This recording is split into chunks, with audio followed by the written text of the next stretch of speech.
Recuerden, por favor, como sugerencia, estar en un lugar tranquilo. O si están en un lugar muy ruidoso, ocupen audífonos para que cuando tengan que participar o si tienen que decir algo, no se escuche ruido de fondo. Solamente es una indicación en general. Bien, bueno, vamos a empezar esta parte, que hoy espero que la clase se vaya rápido.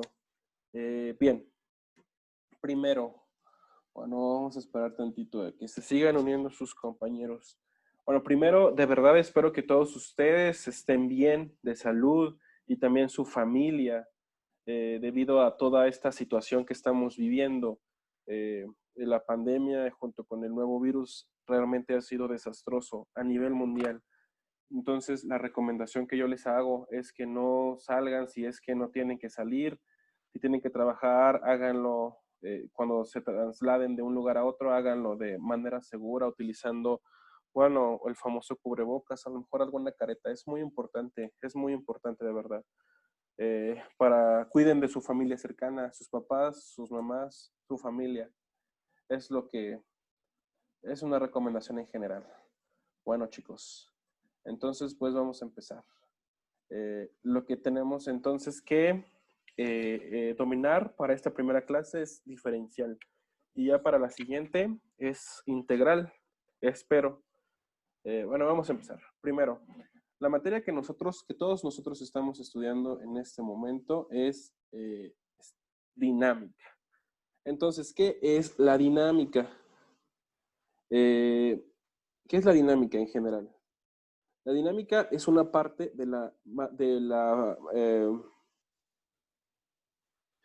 es una parte de la ciencia mecánica, que la ciencia mecánica en particular se divide en dos grandes grupos, estática y dinámica. La estática ustedes seguramente ya la estudiaron en cursos anteriores y esta se refiere al estudio de los cuerpos cuando estos se encuentran en reposo. Sin embargo, la dinámica ahora es una parte de la mecánica que estudia o analiza los cuerpos que se mueven, es decir, todo aquello que está inquieto, que no puede quedarse calmado. La dinámica en general ahora se divide en dos grupos grandes. Entonces yo puedo aquí decir que la primera división de la dinámica es la cinemática y la segunda división de la dinámica se conoce como cinética. La primera estudia la geometría del movimiento, es decir, cuando yo me refiero a la geometría del movimiento, me estoy refiriendo a que, bueno, los cuerpos se pueden mover en línea recta o se pueden mover en línea, en forma parabólica, o incluso se pueden mover de manera, pueden rotar como un motor, por ejemplo. Entonces, ¿cuál es la geometría? Bueno, pues cuántos metros avanza, cuál es la altura máxima, cuántas revoluciones por minuto da, cuánto tiempo tarda en llegar a donde cae, cuánto tiempo tarda en recorrer 5 metros. A eso se refiere con la geometría. Y está directamente relacionada, pues justamente con la posición, la velocidad y la aceleración. Estas tres cosas las voy a escribir como la posición es X, la velocidad lo voy a escribir como X punto y la aceleración lo voy a escribir como X 2 puntos. Enseguida les diré por qué. Bueno, en unos 10 minutos. Y una parte o una cosa importante que mencionar es que en la cinemática no se tienen en cuenta las fuerzas que hacen que empiece el movimiento. Porque recuerden, de la segunda ley de Newton, no, perdón, no es la segunda, es la primera ley de Newton, la ley de la inercia. La ley de la inercia nos dice que todo cuerpo mantiene su estado de reposo o movimiento a menos que una fuerza externa lo modifique. Entonces, para la cinemática, esa fuerza externa que va a modificar el movimiento no va a ser importante y solamente vamos a estudiar la geometría que tiene que ver con el tiempo. Y bueno, ahora en la cinética sí estudia la relación que existe entre las fuerzas, la masa y el movimiento del objeto del cual se esté hablando. Entonces, si regresamos a nuestro primer ejemplo, lo que les mencionaba, por ejemplo, si alguien batea una pelota, ahora sí nos va a importar con qué fuerza la batea, cuál es la masa de la pelota, qué ángulo forma con la horizontal para poder realizar los cálculos y todo esto. Y para nosotros estudiar o analizar la cinética de los cuerpos, nos tenemos que basar de la segunda ley de Newton. Más adelante, esto lo veremos mucho más adelante. Primero, y mucho más sencillo de analizar, vamos a empezar con la cinemática de la partícula, que es nuestra unidad número 1. Y bueno, vamos a empezar. La cinemática. ¿Qué vamos a hablar de la cinemática? Primero vamos a hablar del movimiento de un cuerpo. Voy a hacer unos cuantos garabatos, les comentaba.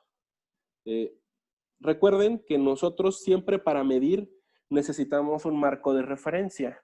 Por ejemplo, si queremos saber cuánto medimos nosotros en altura, pues ¿de dónde tenemos que partir para medir y que la medida sea exacta? Debe de ser desde el suelo. Entonces se mide desde el suelo hasta nuestra cabeza y entonces ahí obtenemos nuestra altura en metros o en centímetros, como quieran. ¿Qué es lo que les quiero decir con esto? Que siempre cualquier medida debe tener alguna referencia. Entonces vamos a suponer que hay un objeto que se mueve de manera rectilínea. Entonces, cuando un objeto se mueve en línea recta, ya sea hacia enfrente o hacia atrás, este movimiento en particular se conoce como movimiento rectilíneo. Vamos a suponer que parte de un sistema de referencias 0 metros y avanza hasta un lugar y este avance lo vamos a simbolizar con la letra X. ¿Por qué X?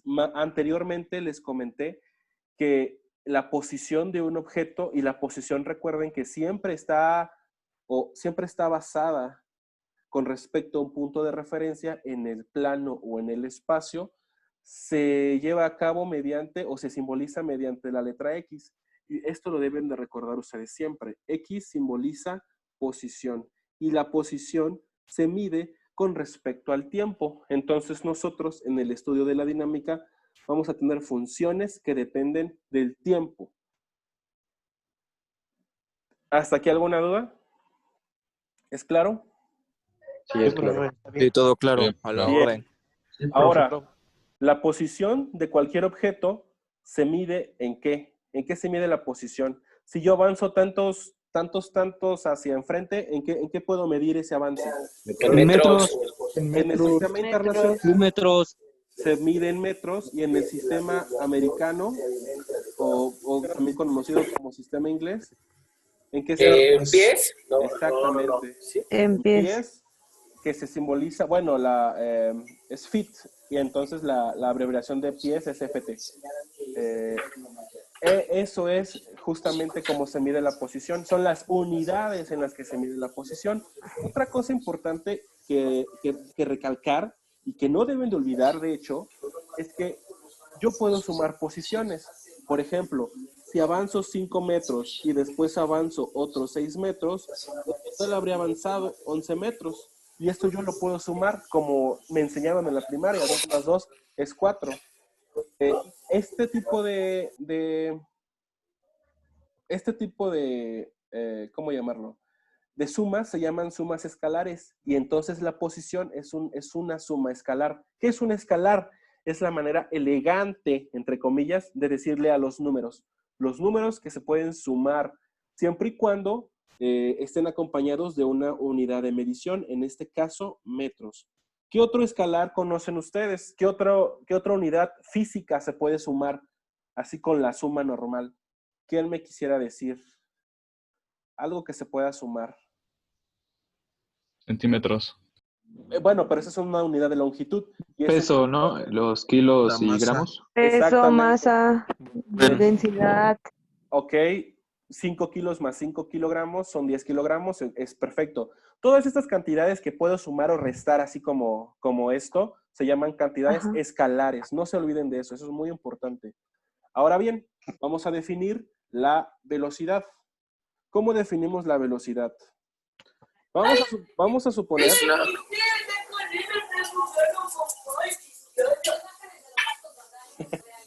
Voy a silenciar sus micrófonos para que no escuche cómo chiquean a alguien. Vamos a suponer ahora esta misma situación. Un movimiento rectilíneo que se empieza a medir a partir de un origen. Avanza cierta cantidad de posición. Recuerden que la posición la vamos a manejar como X en un intervalo de tiempo. No sé cuánto tiempo llevó en llegar ahí, pero algún tiempo le debió de haber tomado en llegar a cualquier cosa que se esté moviendo. Recuerden que en este momento no nos importa qué se mueve, qué tan grande es, o qué masa tenga, o si es causado por alguna fuerza. Lo único que nos importa es que se mueve, y se mueve de manera rectilínea, es decir, avanza hacia enfrente o avanza hacia atrás, pero se está moviendo. Entonces, en el tiempo T... ¿Siempre de manera rectilínea? En este momento sí, solamente vamos a estudiar movimiento rectilíneo.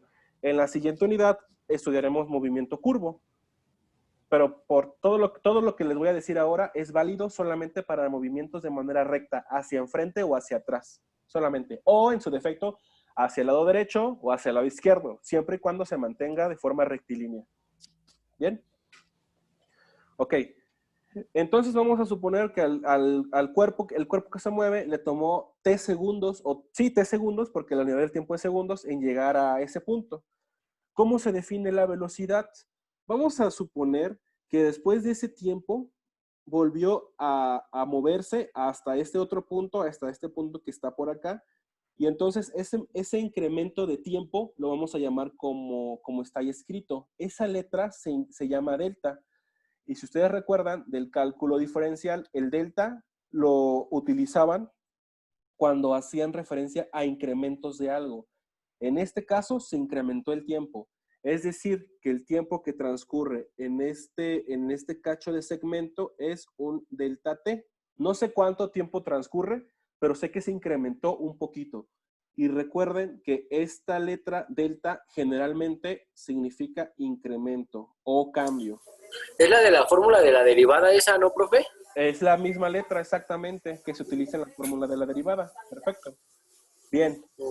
Ahora, aparte de incrementarse en tiempo para llegar de aquí a acá, también se incrementó en distancia, porque hasta este punto de aquí, nosotros llevábamos una cantidad X, pero ahora no estoy en X, sino estoy un poquito más hacia la derecha.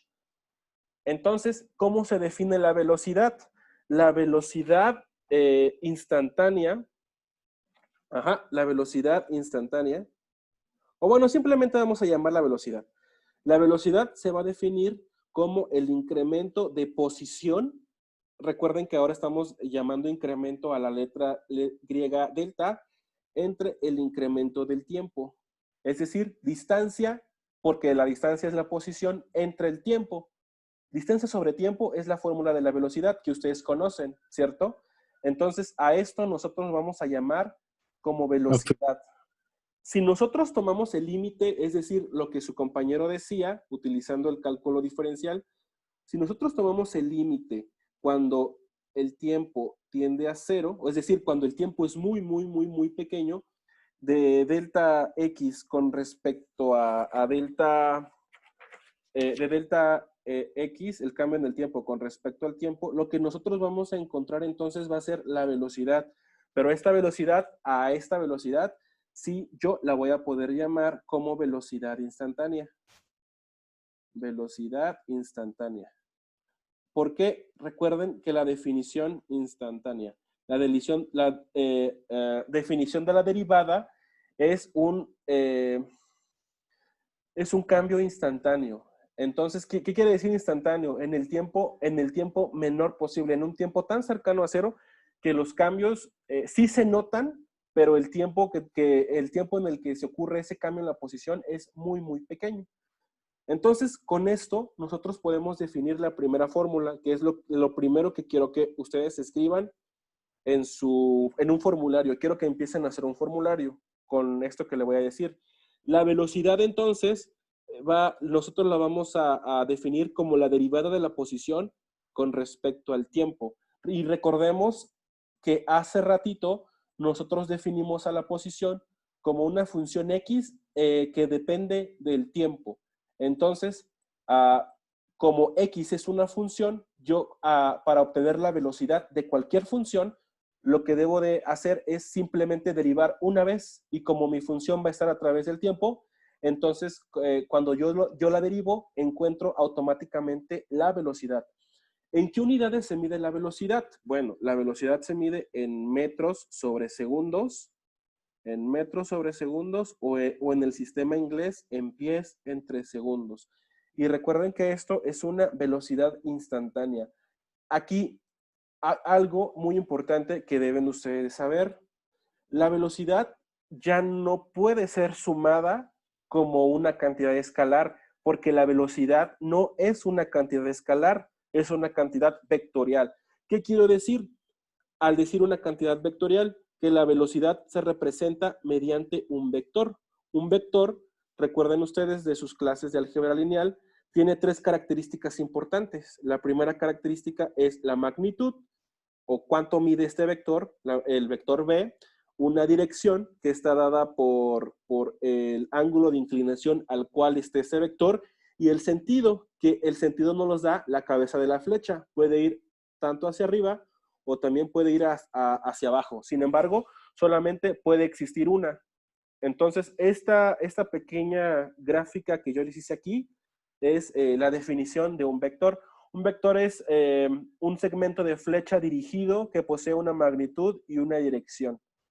Eso es. Entonces, yo si tengo 5 metros sobre segundos a 10 grados y lo quiero sumar con 7 metros entre segundos ahora a 10 grados así, yo no puedo sumarlo. No puedo decir que esto me va a dar 12 metros sobre segundos a 10 grados. Eso no es cierto, sino que hay que hacer otro tipo de operación para poder encontrar sumas vectoriales.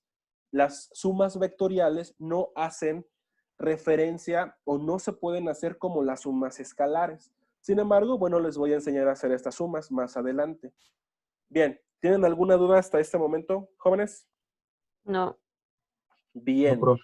perfecto. No, ninguna. Recuerden que los vectores se representan con segmentos de flecha dirigidos. Entonces, a partir de esto, ahora vamos a definir qué es la aceleración. Recuerden que todas estas definiciones son definiciones matemáticas. Sin embargo, corresponden a las definiciones físicas. Bien, ahora vamos a suponer, igual, hay que tener un marco de referencia, parte del origen. Y ahora tengo un cuerpo que se mueve a través de una velocidad. Ahora ya no puedo simplemente decir que es una flecha, sino es un vector de velocidad que se mueve hacia la derecha.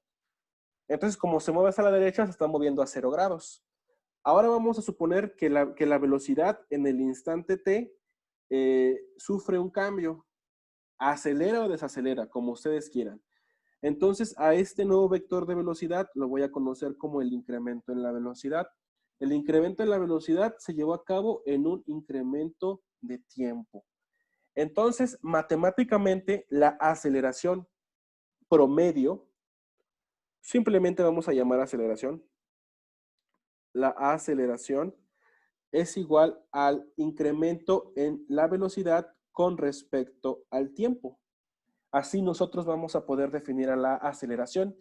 Y si tomamos el límite, como sugirió su compañero, si nosotros tomamos el límite de esto, el límite del incremento en la velocidad con respecto al tiempo, cuando el incremento del tiempo tiende a 0, a esto yo le voy a llamar aceleración instantánea. Aceleración instantánea. Entonces, la segunda fórmula que ustedes deben de anotar por ahí en el formulario es la siguiente. La aceleración es igual a la derivada de la velocidad con respecto al tiempo. Segunda fórmula súper importante que ustedes deben de anotar y de manejar, porque la vamos a ocupar en toda esta unidad junto con la pasada. Entonces, de aquí yo sé que la velocidad es igual a la derivada de la posición con respecto al tiempo. Entonces puedo yo hacer una relación haciendo una sustitución. ¿Cuál es esta relación? Bueno, pues puedo decir, haciendo sustituciones, es decir, metiendo esta fórmula acá, puedo decir que la aceleración también puede ser definida como la segunda derivada de la posición con respecto al tiempo. Entonces ya tengo tres fórmulas.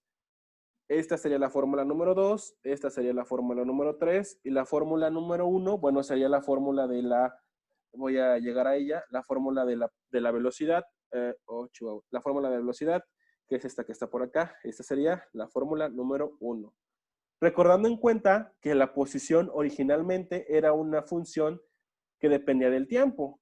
Entonces, la velocidad es una función que depende del tiempo y la aceleración también es una función que depende, totalmente del tiempo. Si yo empiezo a jugar con las ecuaciones y hacer sustituciones, puedo llegar a que la aceleración también puede ser definida como la velocidad por la derivada de la velocidad con respecto a la posición. Entonces, esta cosa de por acá sería nuestra cuarta fórmula. Y entonces, hasta este momento tenemos 4 fórmulas que vamos a ocupar para el análisis del movimiento. La primera fórmula es la fórmula de la velocidad y tenemos 4 fórmulas para la aceleración. Bueno, 3 fórmulas para la aceleración. De esta manera, de esta forma y de esta otra forma. Haciendo énfasis que la fórmula número 2 depende de la velocidad y del tiempo. La fórmula número 3 depende de la posición y del tiempo. Y la fórmula número 4 depende de la velocidad y de la posición. Se dan cuenta que dependen de cosas totalmente distintas. Sin embargo, todas tienen relación. Todas hacen referencia a la aceleración. ¿Alguna pregunta hasta este momento? No, profe. La última ¿Seguros? es la que dijo que es la velocidad y posición, ¿verdad? La 4. Es Sí, correcto. velocidad y posición. Recuerda, lo voy a escribir para que no haya ninguna duda con respecto a esto. Recuerda, porque es muy importante, de hecho, recuerda que la X hace referencia a la posición de un objeto. La V hace referencia a la velocidad. Profe, ¿qué La pasa A, si sumamos dos elementos de dos campos vectoriales distintos? ¿puedes sumarlo para empezar? No sé, por eso estoy preguntando. ¿Cuál es la definición de un campo vectorial? Un espacio que sigue ciertos axiomas, como que es cerrado bajo la suma, Ajá, que se puede multiplicar por un campo de escalares y sigue siendo cerrado, ajá, que es conmutativo, asociativo, ajá. y creo que ya. ¿Cuál es la condición para que tú puedas sumar elementos en un campo vectorial?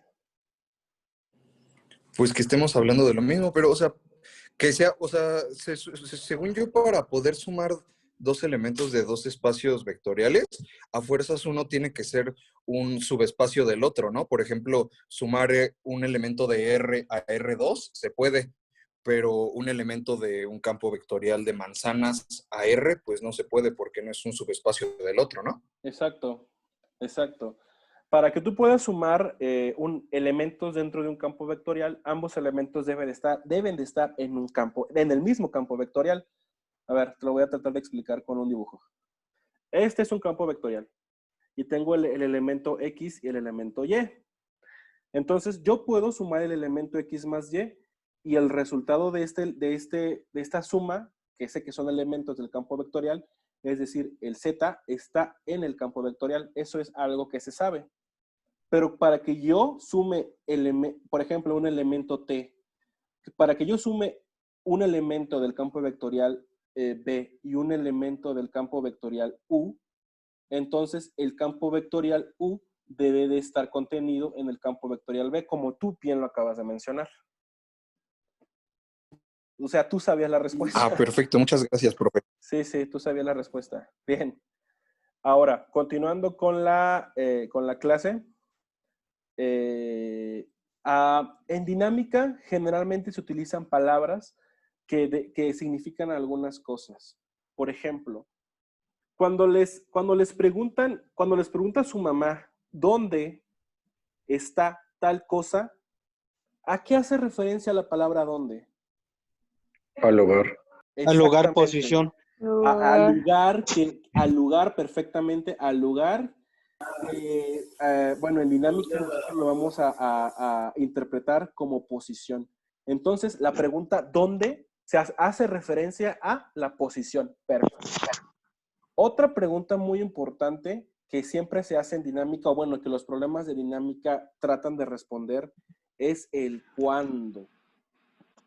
Entonces, cuando están platicando con alguien y les preguntan, oye, ¿cuándo hiciste esto? ¿A qué hacen referencia?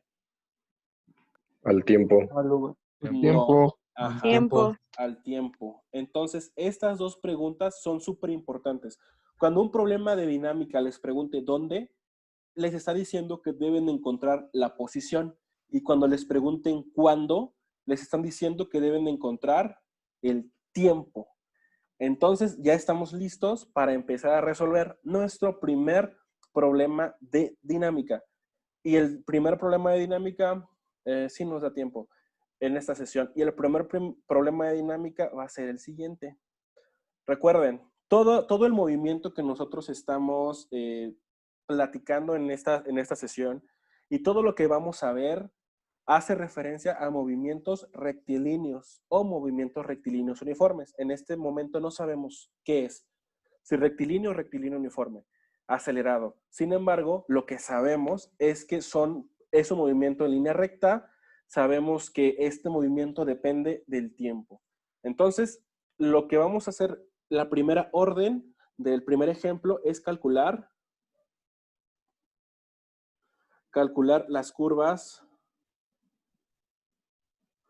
de movimiento.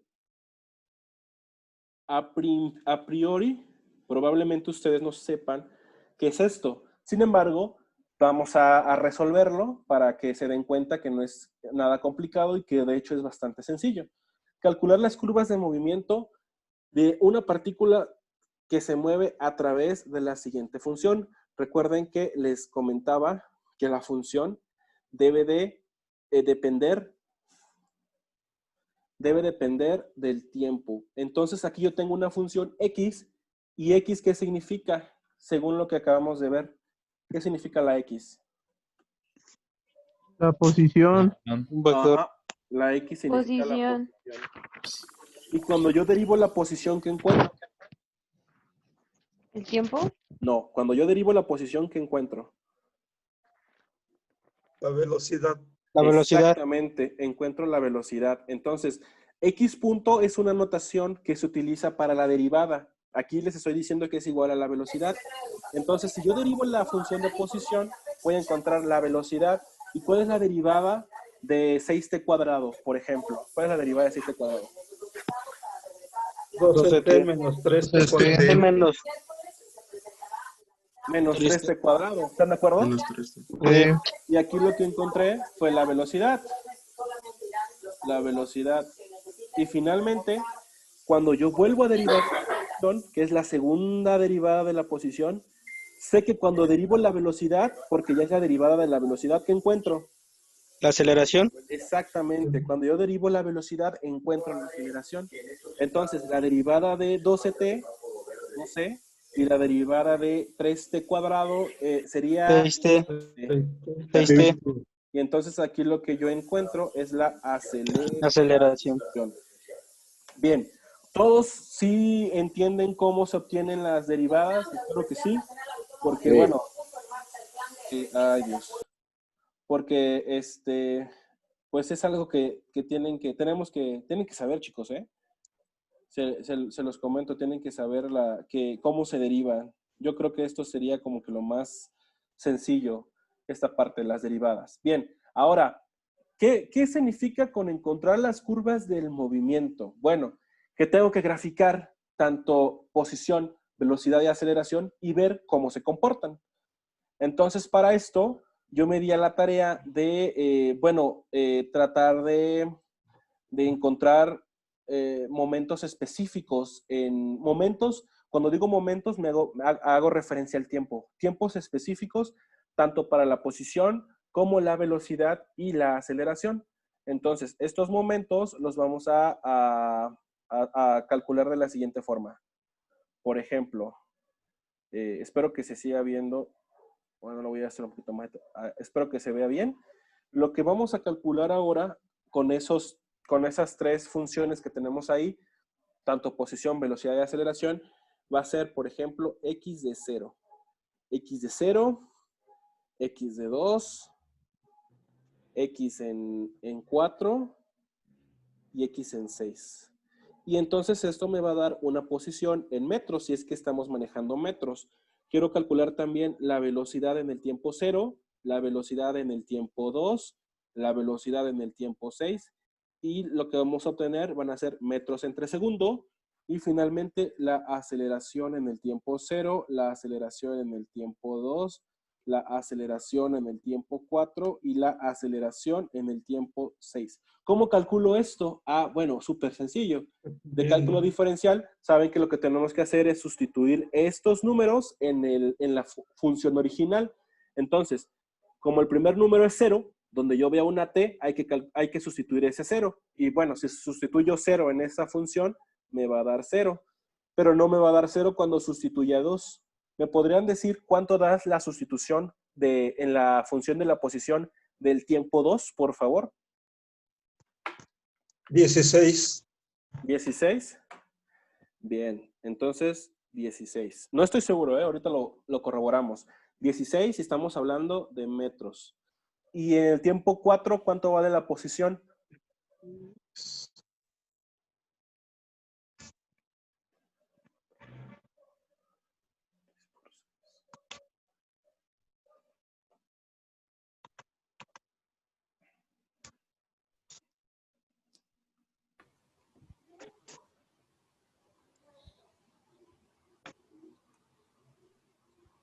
¿32?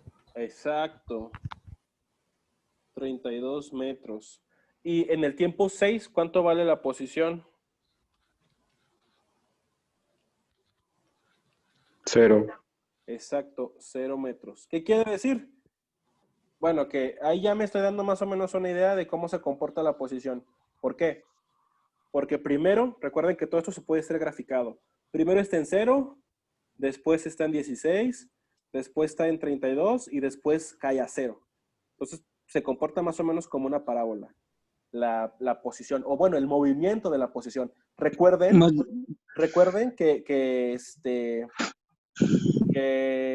estas curvas no reflejan el movimiento porque el movimiento es rectilíneo. O sea, esto se mueve en línea recta. Entonces, lo que hace referencia a esto es que posiblemente avanzó y después retrocedió. Ahora, la velocidad. ¿Cuánto vale la velocidad en 0? 0. 0. 0. 0 metros. ¿Y la velocidad en el tiempo 2? 12. ¿Seguro? ¿Sí? Ok. Sí. Bueno, este es metros sobre segundos. 12 metros entre segundos. 12. Ajá. ¿Y la velocidad en el tiempo 6? 0 también. ¿Seguro? 0, sí. Ok. ¿Sí? Ajá, ok. Ahora, la aceleración en 0, ¿cuánto valdría?